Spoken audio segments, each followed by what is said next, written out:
Bueno, de nuevo yo, perdón, este, eh, creo, pero bueno, no lo prometo, que sería el último video de la unidad 4, pero bien, capaz que si veo que se me hace largo, lo corto y hago uno adicional, pero sí, estamos en la recta final, así que no me van a tener que soportar mucho más. Entonces, para retomar, si bien yo corté el anterior y enseguida sigo, pero eventualmente si lo miran separados los videos, recordar que estamos en la unidad 4, respuestas y adaptaciones cardiovasculares y hematológicas al ejercicio, y como había dicho ya al inicio de esta última parte, de lo que sería adaptaciones cardiovasculares y hematológicas al entrenamiento, que sería la unidad.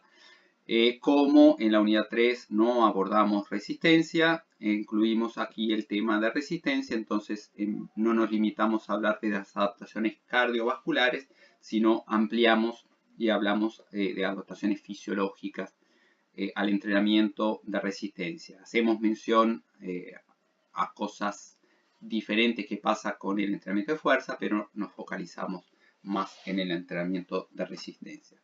Y hasta ahora habíamos a todo este tema de adaptaciones, lo analizamos porque nos parece práctico y bueno, didáctico y fácil de explicar y entender a través de la ecuación de Fick. Entonces, hasta ahora lo que vimos es que pasa a nivel cardiovascular, o sea, cardiovascular y hematológico, es lo que vimos hasta ahora. Y fuimos punto por punto en todas estas cosas: corazón, volumen sistólico, frecuencia cardíaca, gasto cardíaco, flujo sanguíneo, presión arterial y sangre. Entonces esto fue lo que hablamos hasta ahora, y pasaría el nuevo, para analizar la ecuación de Fick, vimos lo cardiovascular, vendría la parte respiración.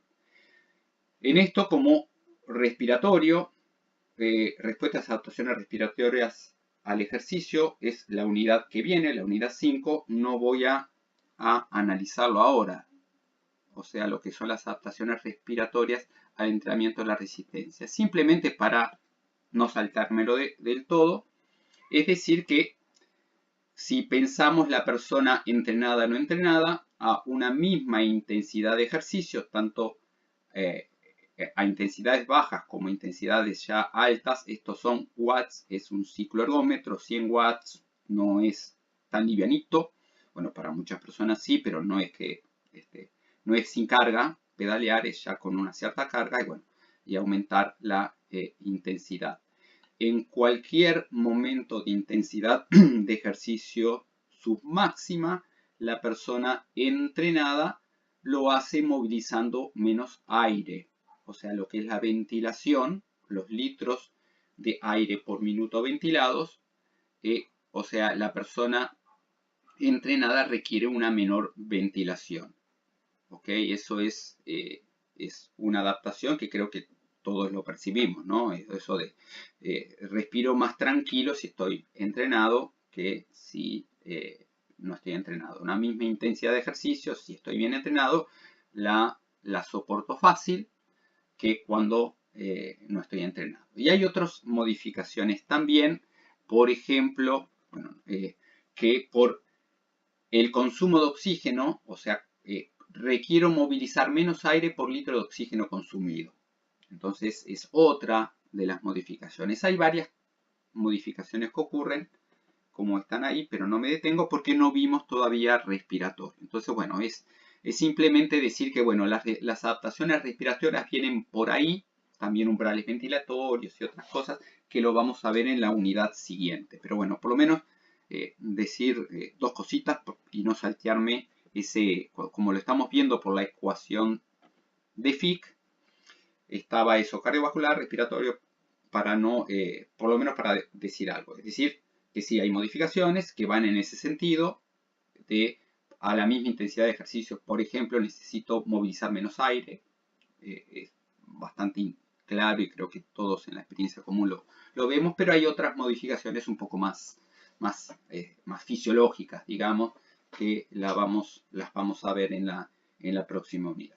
Entonces, ahora paso al otro tema, es a nivel metabólico. ¿Qué pasa a nivel de metabolismo? Y acá es que no nos limitamos a lo cardiovascular, sino a nivel fisiológico general de lo que es el entrenamiento de resistencia. Entonces, adaptaciones metabólicas y musculares al entrenamiento de resistencia. Entonces, si vemos el consumo de oxígeno, este gráfico no está muy bien. O sea, para decir, en la línea azul que está acá, debiera estar superpuesta con la roja. No debiera estar más abajo, sino estar superpuesta. O sea, a medida en reposo, como a intensidades de ejercicio, digamos, submáximas, el consumo de oxígeno de la persona entrenada y no entrenada es similar. O sea, no es que en reposo la persona, como estaría apareciendo acá, la persona no entrenada tenga un consumo de oxígeno menor que la persona entrenada. No, a nivel de reposo es igual y a medida que va aumentando el ejercicio, la intensidad de ejercicio, el consumo de oxígeno va aumentando y la persona sí, o sea, la persona no entrenada llega a un consumo máximo de oxígeno X y la persona entrenada puede seguir aumentando, o sea, tiene el ejercicio, aguanta más intensidad de ejercicio y llega a consumos de oxígenos máximos mayores.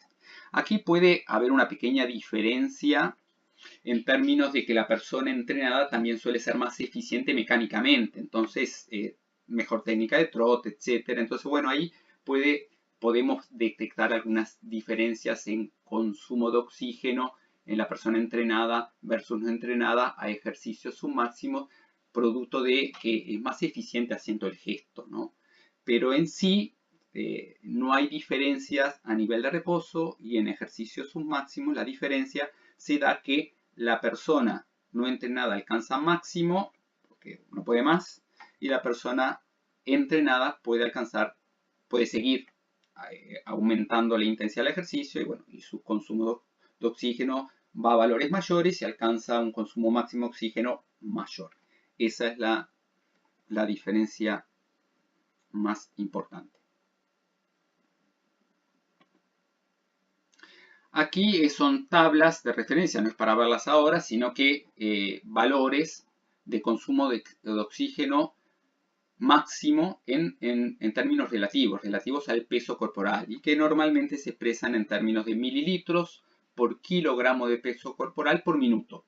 Los valores de consumo de oxígeno se pueden expresar en términos absolutos, litros por minuto, sin tener en cuenta el peso corporal, o en términos relativos al peso corporal, mililitros kilominuto.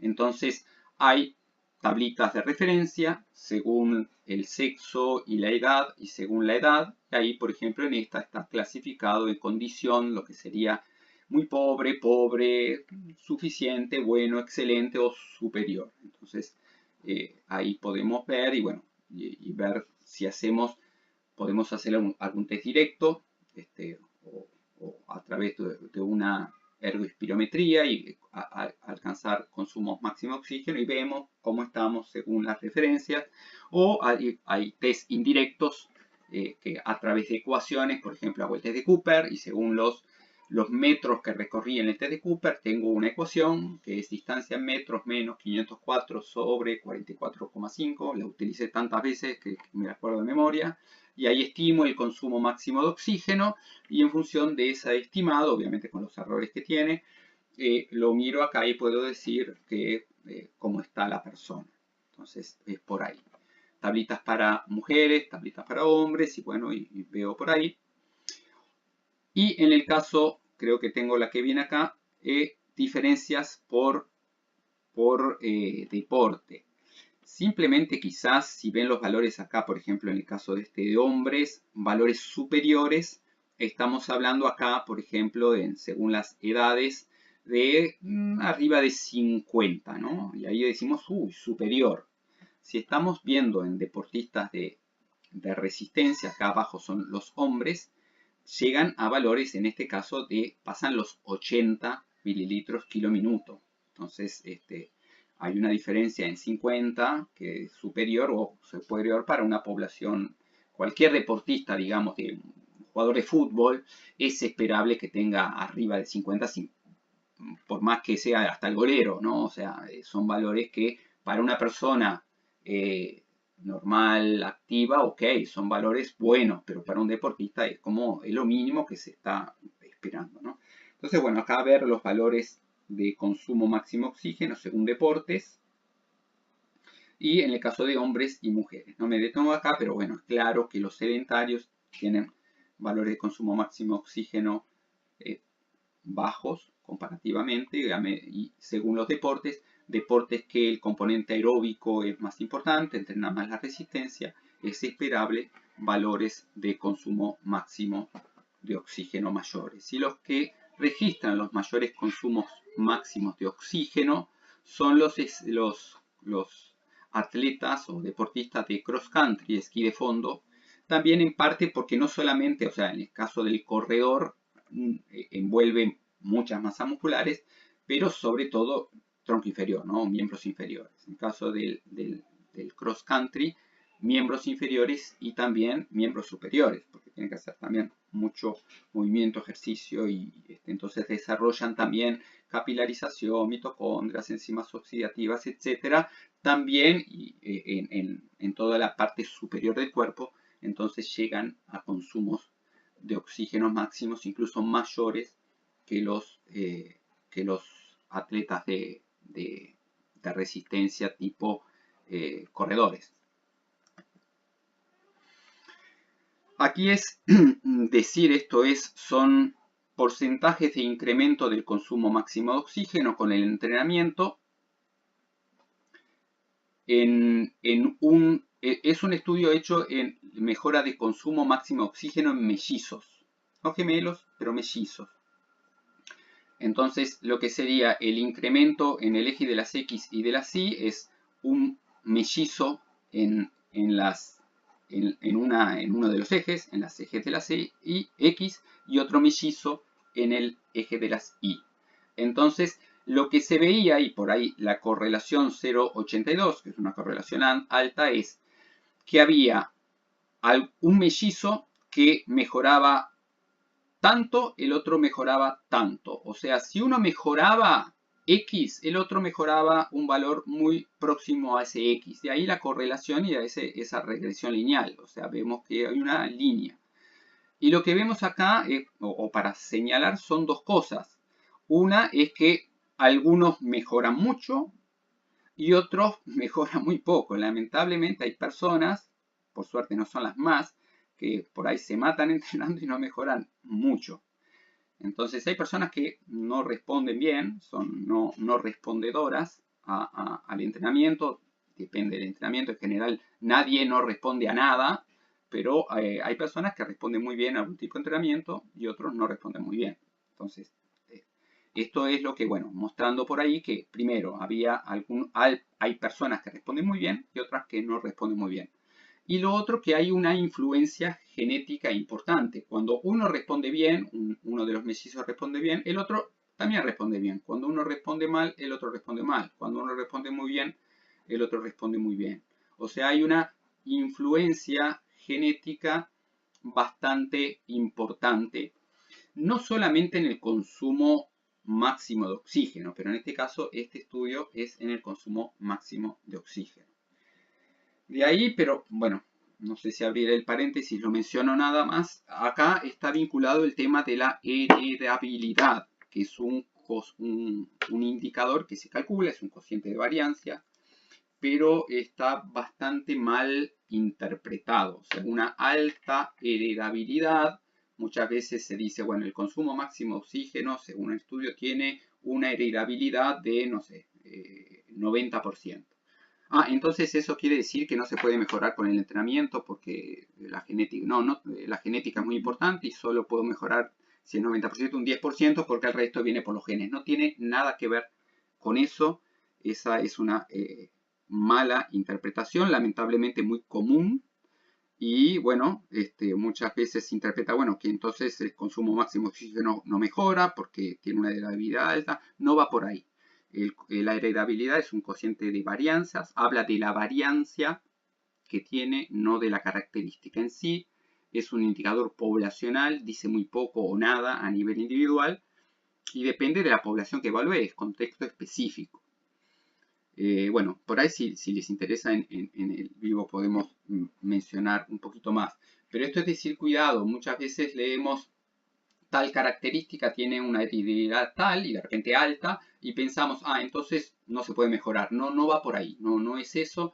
Y llamo la atención porque cuando hablamos de, no sé, consumo máximo de oxígeno, bueno, si lo interpreto mal, de repente, bueno, me interpreté mal, estoy errado en lo que estoy pensando, pero si salimos de esas características y hablamos, no sé, de inteligencia, fidelidad o un montón de cosas, la mala interpretación puede ocasionar, o sea, conclusiones muy complicadas y están erradas. Entonces, bueno, llamo un poco la atención de eso. Pero es decir, cerrando el paréntesis y volviendo al tema, es que sí hay influencia genética en varios indicadores de la aptitud física y el consumo máximo de oxígeno sí tiene un componente genético importante. O sea, es decir, si yo, no sé, tengo un porcentaje muy bajito de fibras tipo 1, difícilmente vaya a ser un buen maratonista, ¿no? Entonces, por ahí y otras, a nivel cardiovascular también, tiene una influencia genética importante. Otra adaptación con el entrenamiento, esto ya lo vimos cuando vimos metabolismo. Esto está representado acá el umbral de lactato o el comportamiento del lactato en la persona no entrenada, que está ahí en azul. A medida que aumento la intensidad del ejercicio, los valores de lactato en sangre al principio no se van modificando, llega un momento que empiezan a aumentar de manera significativa. Eso es lo que se denomina como umbral de lactato. En la persona entrenada, ese umbral es más tarde, o sea, se alcanza sí el umbral, pero a intensidades de ejercicios superiores. Entonces, eso es una adaptación esperable con el entrenamiento. No me detengo más ahí. Esto es lo que hoy, en otro momento, no me acuerdo ya ni en cuál video lo dije, pero es la mejora de la eficiencia mecánica de la persona. Cuando un corredor maratonista, digamos, no solamente tiene mayor consumo de oxígeno, etcétera, etcétera, sino es muy eficiente mecánicamente, o sea, es muy eficiente, o sea, el gesto lo domina bien, tiene una mecánica del correr muy eficiente.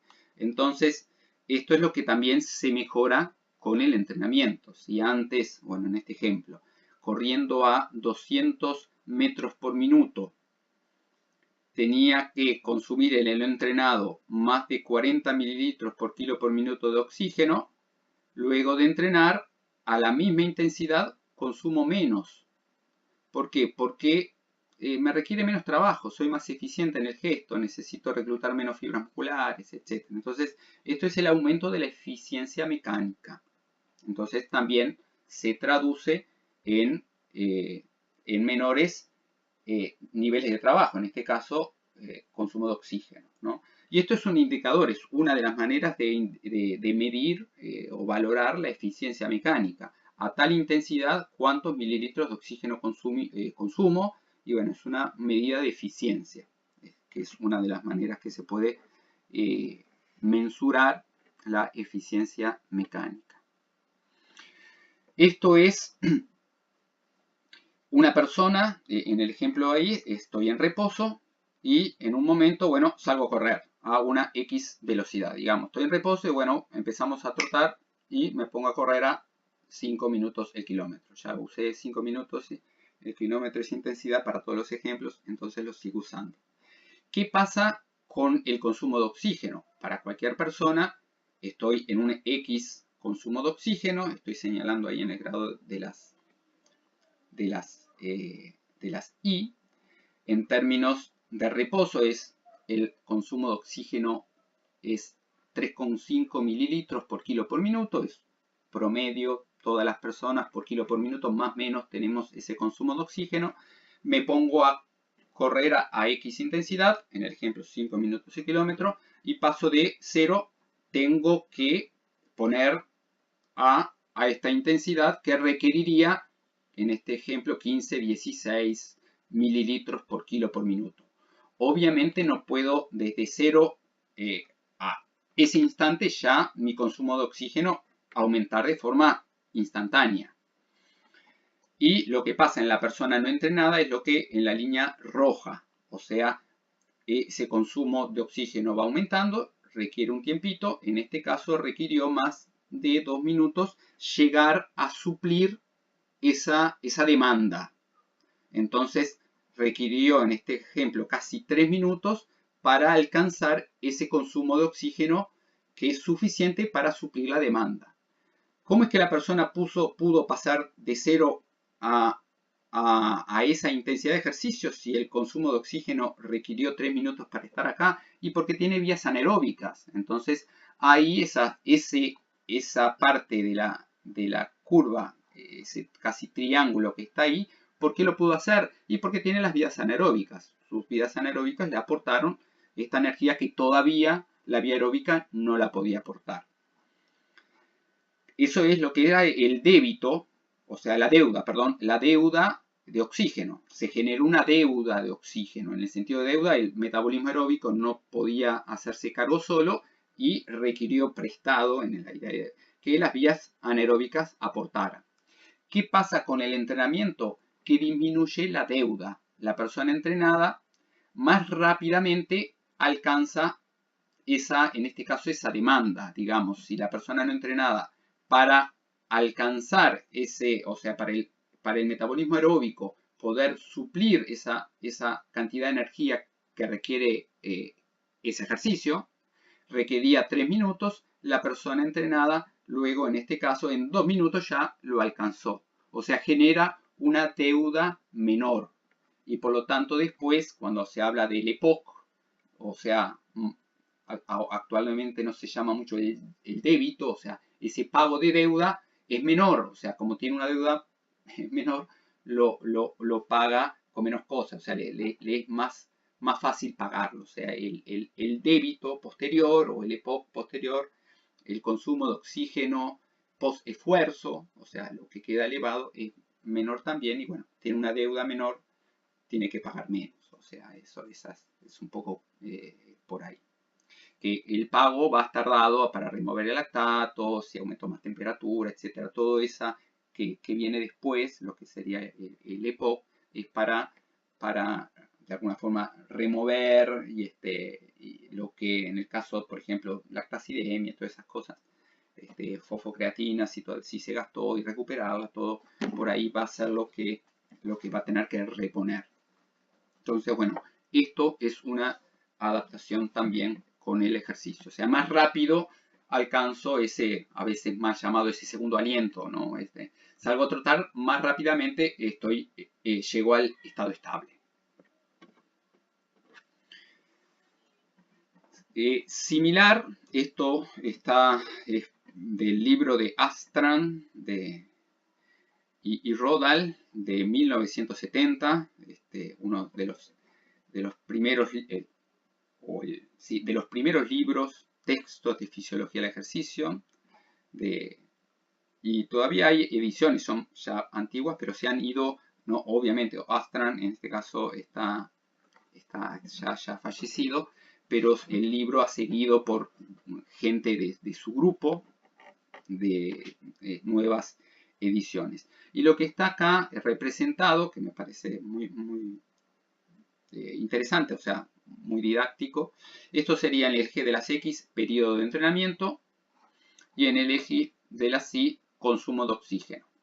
Entonces, lo que se muestra aquí, en la línea de arriba, espero que estén mirando, es lo que es el consumo máximo de oxígeno. O sea, lo que está mostrando que el consumo máximo de oxígeno, a medida que voy entrenando, va aumentando. Pero lo que quiere mostrar también ahí que, bueno, no se aumenta tanto el consumo máximo de oxígeno. Cuanto más desentrenado que esté, más puedo aumentar. Pero si estoy una persona, digamos, un atleta que luego de un periodo de transición, que no entrenó, etcétera, vuelve a entrenar, su consumo de oxígeno, a medida que pasan los meses de entrenamiento, va aumentando su consumo máximo de oxígeno. Pero no aumenta tanto, aumenta un poco. Lo que aumenta más es el porcentaje de ese máximo que puedo utilizar. Es decir, si antes, por un periodo prolongado, si antes para salir a trotar 10 kilómetros, digamos, podía hacerlo al 50% de mi consumo máximo de oxígeno, era la intensidad que podía aguantar, vinculado al umbral de lactato, porque si voy más arriba, de repente empiezo a acumular acidez y no puedo. Entonces, si antes de entrenar podía aguantar a un 50% de mi consumo máximo de oxígeno, con el pasaje de los meses de entrenamiento, no solamente el máximo, mi consumo máximo de oxígeno va aumentando, aumenta sí, pero no tanto, pero lo que más aumenta es que si antes podía trotar esos 10 kilómetros a un 50% del máximo, de mi consumo máximo de oxígeno, después puedo aguantar a un 55% del máximo, 60% del máximo, 65% del máximo, 70% del máximo, y eso sí se modifica y se mejora sustancialmente con el entrenamiento, que está asociado a el umbral de lactato, a la posibilidad de produzco lactato, remuevo, produzco, remuevo, produzco, remuevo. Entonces, eso se modifica sustancialmente. Y acá, desde el punto de vista aplicativo, es decir, bueno, ¿qué entrenamientos me permiten mejorar consumo máximo de oxígeno? ¿Qué entrenamientos me permiten más mejorar a nivel de producción, remoción de lactato, más de umbrales? Y como eso es lo que puedo mejorar más, es claro que le debo dedicar más tiempo o más esfuerzo, porque es lo que más puedo mejorar. Entonces, bueno, ahí también tiene implicaciones desde el punto de vista práctico. Es para decir, una persona no entrenada, digo, por ahí puede salir a trotar, sí, pero es eso, 50% del consumo máximo de oxígeno es una intensidad que eventualmente puede aguantar. Un maratonista entrenado no solamente tiene un consumo máximo de oxígeno mucho mayor que la persona no entrenada, sino que también puede de repente correr la maratón a porcentajes de ese consumo máximo muy elevados. Puede correr una maratón entera a un 85% de su consumo máximo de oxígeno, por ejemplo. Entonces, no solamente tiene un consumo máximo de oxígeno más elevado, sino que puede aguantar porcentajes muy cercanos a su máximo. Eso es lo que hace que un maratonista de élite pueda correr la maratona no sé, a intensidades de casi 3 minutos el kilómetro, los han incluso bajado, 3 minutos el kilómetro, o una persona, por más cualquier mortal, a 3 minutos el kilómetro, por ahí no puede correr un kilómetro, ¿no? Bueno, por ahí va la cosa. Y similar, también del mismo libro viejo de Astran y Rodal, es que la idea es qué porcentaje, cómo puedo en términos de consumo máximo de oxígeno, en porcentaje del máximo, puedo aguantar según el evento, o sea, qué duración tiene el evento. Entonces, lo que vemos acá que a eventos muy cortitos, bueno, tanto la persona, digamos, antes o después de entrenar, puede hacerlo al 100%. Pero a medida que va pasando el entrenamiento, o sea, la persona entrenada puede no sé, digamos, 2 horas de ejercicio, puede hacerlo eventualmente a un porcentaje del 80% de su consumo máximo de oxígeno. En cambio, la persona no entrenada, un ejercicio de 2 horas, eventualmente lo puede hacer un 40% de su consumo máximo de oxígeno. Entonces, similar al anterior o vinculado con el anterior está esto también. O sea, que la persona entrenada no solo tiene eventualmente un consumo máximo de oxígeno mayor, sino que puede ejercitarse por periodos prolongados a porcentajes mayores, o sea, más cercanos a ese máximo, que la persona no entrenada o entrenado versus antes de entrenar. A nivel de adaptaciones musculares, bueno, y bioquímicas, o sea, adaptaciones musculares bioquímicas y mitocondriales y pH sanguíneo, aquí hay un esquema que creo que agrupa bastante información y bastante fácil de comprender. Recordamos que una de las adaptaciones al entrenamiento de la resistencia, que ya lo mencionamos en metabolismo, es el aumento del número y tamaño de mitocondrias y enzimas oxidativas. Entonces esto significa que voy a poder oxidar mayor cantidad de ácidos grasos. No, al utilizar mayor cantidad de ácidos grasos no voy a requerir tanto de la vía glucolítica, entonces no voy a necesitar tanta producción de lactato ni tanto uso de glucógeno, y por lo tanto el pH sanguíneo lo voy a poder mantener a valores más elevados de pH. Recordemos que el pH cuando baja es aumento de la acidez. Un pH bajo es un pH ácido. Entonces puedo mantener el pH sanguíneo. Y varias cosas ahí asociadas. O sea, el NAD cuando se reducía, o sea, el NADH podía llevar esos electrones, o sea, átomos de hidrógeno, electrones y protones de hidrógeno, transportarlos a la mitocondria. Eso lo puede hacer de manera más eficiente. De hecho, hay mayor actividad, que significa mayor proteínas, para hacer eso. Por otro lado, también, como dice acá, un aumento de la forma H de la LDH. H viene de Hert. La LDH, incluso cuando vemos en el corazón, es una forma de LDH que remueve mucho lactato, o sea, de lactato a piruvato. Es una enzima que tiene isoformas diferentes. En el corazón puede metabolizar lactato un montón. El corazón nunca llega a anaerobiosis. Y en el caso de las fibras musculares hay diferencia de ese LDH. En el caso de las fibras tipo 1 tienen mayor predominio de esta forma H de la LDH. En las fibras rápidas, mayor predominio de la fibra de LDH forma M, muscular viene el M. Entonces, bueno, también en la LDH hay cambios, la isoforma H aumenta más con el entrenamiento de resistencia. Entonces, bueno, estas adaptaciones a nivel celular, a nivel mitocondrial, ocurren y bueno, y generan esto, ¿no? Puedo mantener el ejercicio con pHs sin reducirse. Mayores intensidades de ejercicio con pHs dentro de los parámetros de normalidad.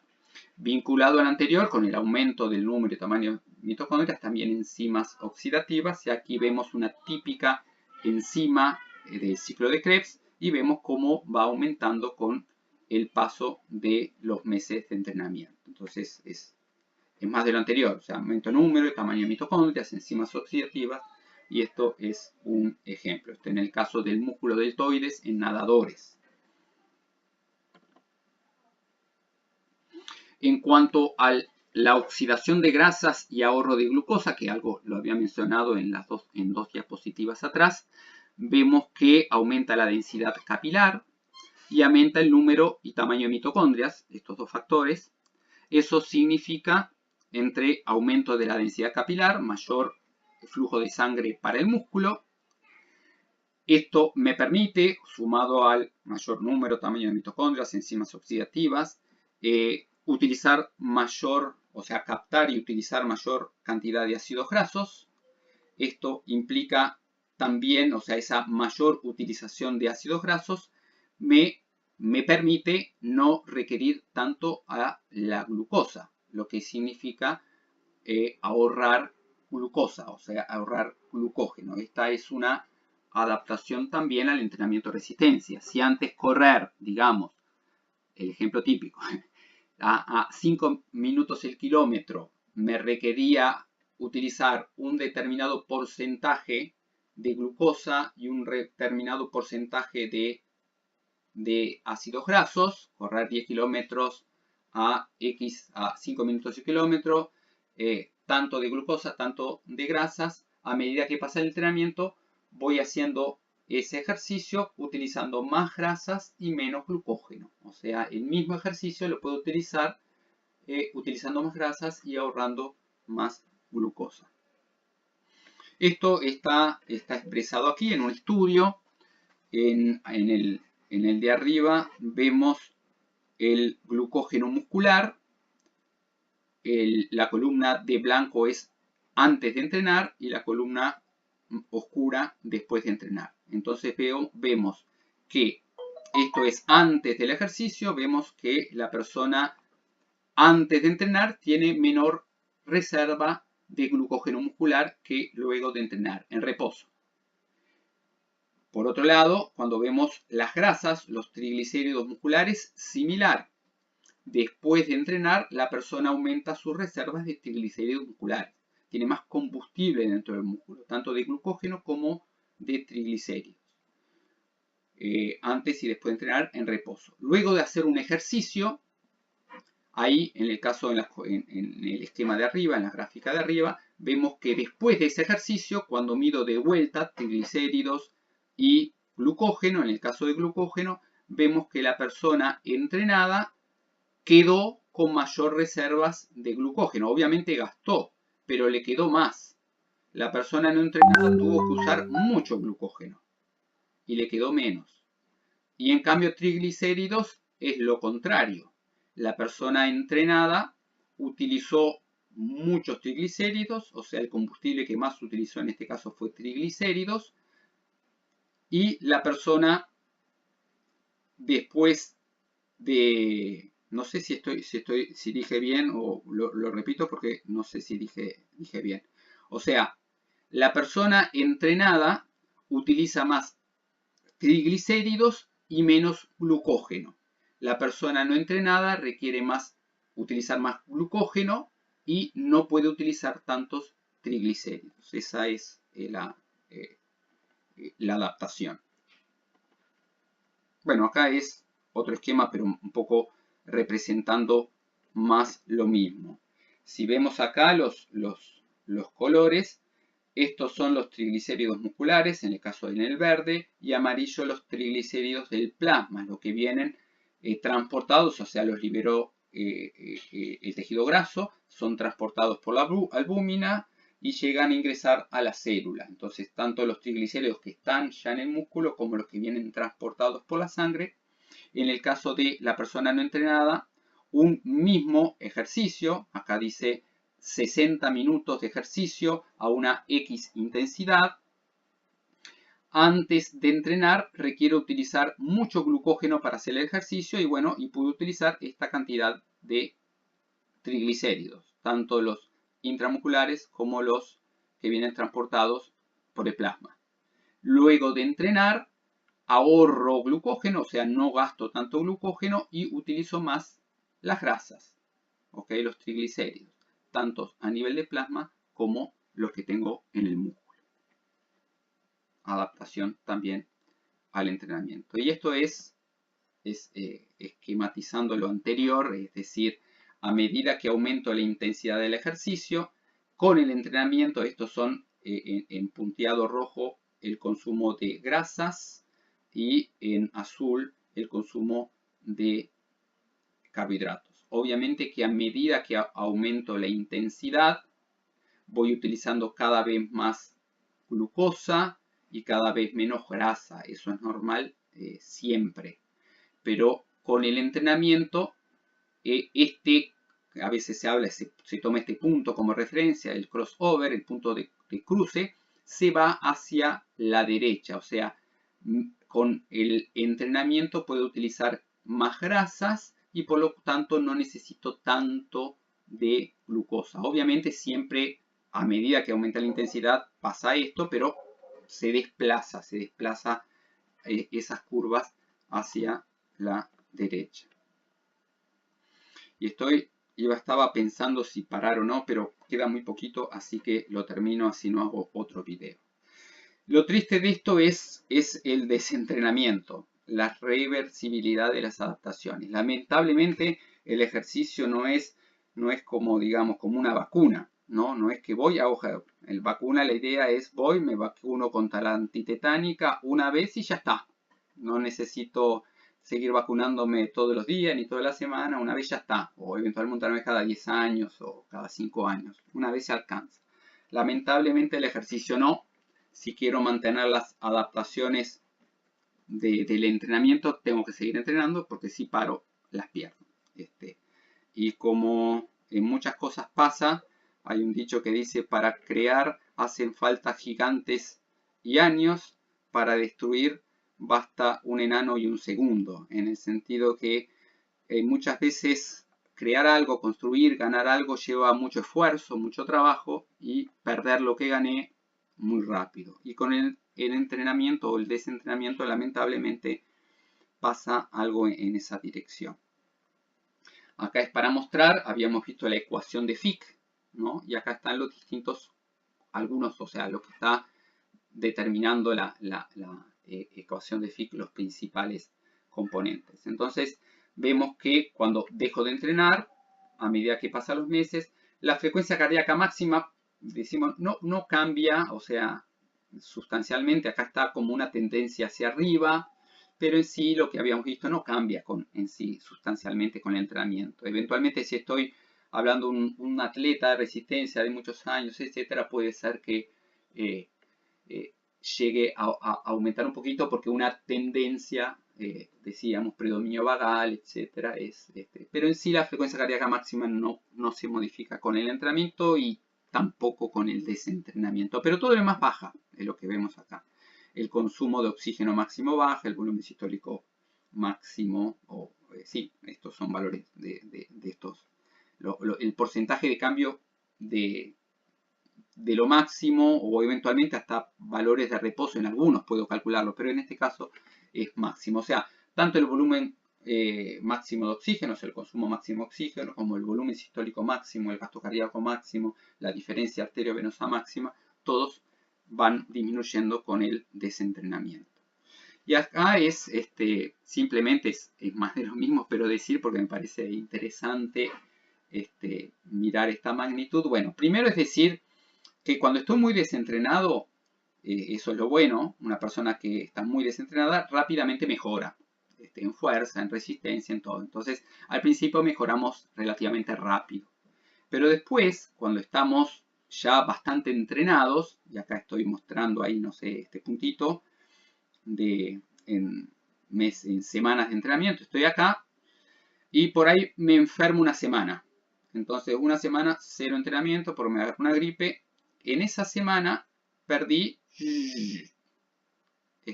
esto. No importa ahí cuánto es, perdí esto.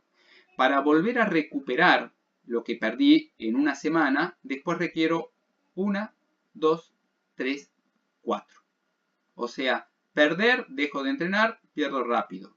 Pero para volver a ganar lo que perdí, si acá lo perdí, digamos, en este ejemplo, una semana, voy a necesitar bastante más tiempo que esa semana para volver a recuperar. La buena noticia quizás después es que después de lo que perdí esa semana, ya no sigo perdiendo linealmente la misma cantidad. Después ya sigo perdiendo, pero no pierdo tanto. Quizás sirva un poquito como consuelo, pero bueno, es para llamar la atención de eso. Y ahora sí, creo que me quedan 2 diapositivas y termino. Factores limitantes del rendimiento en deportes de resistencia. Si lo vemos desde el punto de vista de la ecuación de Fick, no es únicamente lo importante el consumo máximo de oxígeno, ¿no? Para ahí el consumo máximo de oxígeno en pruebas como 3000 metros en atletismo es fundamental, pero en maratón obviamente es importante, pero eventualmente la posibilidad, lo que es el umbral de lactato, hay otros factores que son incluso más importantes que el consumo máximo de oxígeno. Pero en este caso, ¿cuál es el limitante del rendimiento? Si lo pienso, bueno, ¿qué me limita el consumo máximo de oxígeno? Y si vemos consumo máximo de oxígeno, recordamos, era gasto cardíaco por diferencia arteriovenosa, es lo que está acá. Entonces la pregunta sería, ¿qué es lo más importante de estas dos cosas? Por mucho tiempo se decía que lo más importante era el gasto cardíaco. Y el gasto cardíaco, obviamente, el volumen sistólico. ¿Por qué? Porque habíamos dicho que la frecuencia cardíaca máxima, estamos hablando de consumo máximo de oxígeno, la frecuencia cardíaca máxima no se modificaba con el entrenamiento, lo que se modificaba era alcanzar volúmenes sistólicos máximos mayores.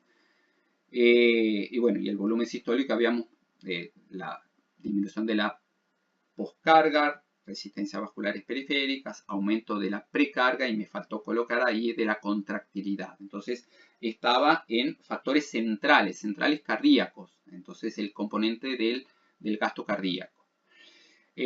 Actualmente, o sea, ok, es muy importante sin duda, pero lo que es a nivel de la diferencia arteriovenosa, que fundamentalmente ligado a la capilarización, es un factor también limitante muy importante. Es para decir, ambos componentes no es solamente o digamos un porcentaje, no sé, 80% importante el gasto cardíaco y 20% el no.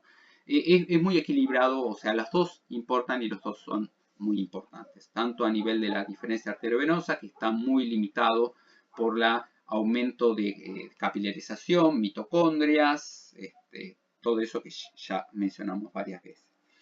Y si bien la redistribución de flujo también obviamente afecta a la diferencia arteriovenosa, también, pero entre estos dos, digamos, en capilarización, mitocondrias y la redistribución de flujo se da bastante bien y no hay no sería, si pensamos como factor limitante, no sería el principal factor limitante.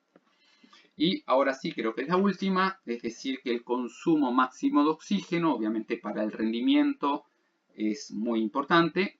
Se mejora con el entrenamiento, sí, pero tiene un componente, como decíamos hoy, genético también importante. Entonces, no es simplemente entrenamiento.